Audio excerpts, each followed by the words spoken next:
আসসালামু আলাইকুম বন্ধুরা, এটি হচ্ছে একটি বাড়িতে আগুন লাগার দৃশ্য। এটি হচ্ছে ধানমন্ডি। তো এই আগুন আমরা আসলে কখনোই কেউ চাই না, কিন্তু দুর্ভাগ্যবশত আমাদের কপালে মাঝে মধ্যে আগুন চলে আসে, যেটা আমরা একদমই এড়াতে পারি না। তো বলছিলাম ধানমন্ডি 32 নম্বরের কথা। আমরা সবাই জানি ধানমন্ডি 32 নম্বরে কার বাড়ি।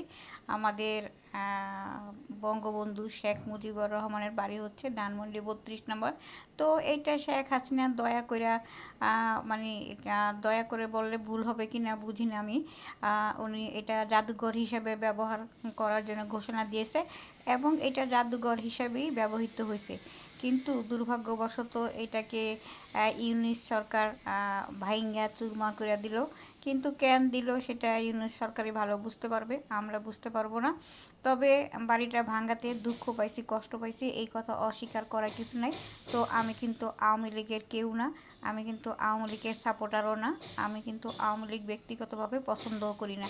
কিন্তু তারপরেও যখন শুনলাম যে এই বাড়িটার এই দুর্দশা হয়েছে, তখন খুবই মনের ভিতরে একটা কষ্ট পাইছি, দুঃখ পাইছি। কিন্তু কষ্ট বা দুঃখ পাইলেও কিছু করার নেই, যেহেতু এটা রাজনৈতিক ব্যাপার স্যাপার, রাজনৈতিক এরাই বুঝতে পারবে আসলে এটার আগুন দেওয়ার মূল রহস্যটা কী।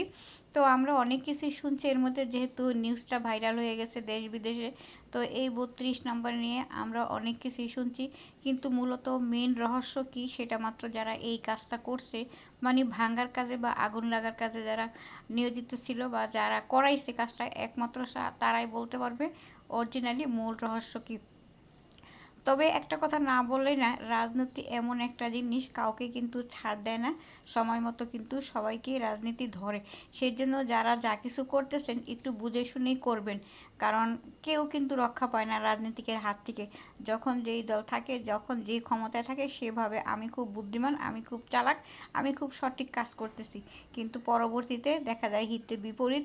এই চালাকি আর বুদ্ধির পরিচয় পরবর্তীতে যারা ক্ষমতায় আসে তাদের কাছে কিছুই থাকে না। তাই বলতেছি, যারা এই 32 নাম্বার ধ্বংস করছেন তারা ভালো বুঝতে পারবেন কী জন্য এটা ধ্বংস করলেন। তবে সাবধানে করেন সব কিছু। ওই যে বললাম, রাজনীতি কিন্তু কাউকে ছাড় দেয় না। সেই জন্য যেই কাজই করেন না কেন, ঠিক মতো বুঝে শুনে তারপরে করবেন। তবে কষ্ট পাইছি, দুঃখ পাইছি, এটা অস্বীকার করার মতো কিছু নেই। যারাই রাজনীতি করে গেছেন এবং রাজনীতিতে নতুন সংযুক্ত আছেন, সবার জন্য এই বার্তা যে যখন আপনি ক্ষমতায় আসেন তখন যাই কিছু করেন না কেন বুঝে শুনেই করবেন, কারণ রাজনীতি কাউকে ছাড় দেয় না। দেখেন কি সুন্দর বাড়ি। দুঃখের বিষয় হলো এই 32 নাম্বারটা আমার আজ পর্যন্ত ভ্রমণ করা হয় নাই বা সচক্ষে দেখা হয় নাই, অথচ দুর্ভাগ্য আমি 50 বছর যাবৎ ঢাকায় বসবাস করি। তো আজকে এই পর্যন্ত, আল্লাহ হাফেজ।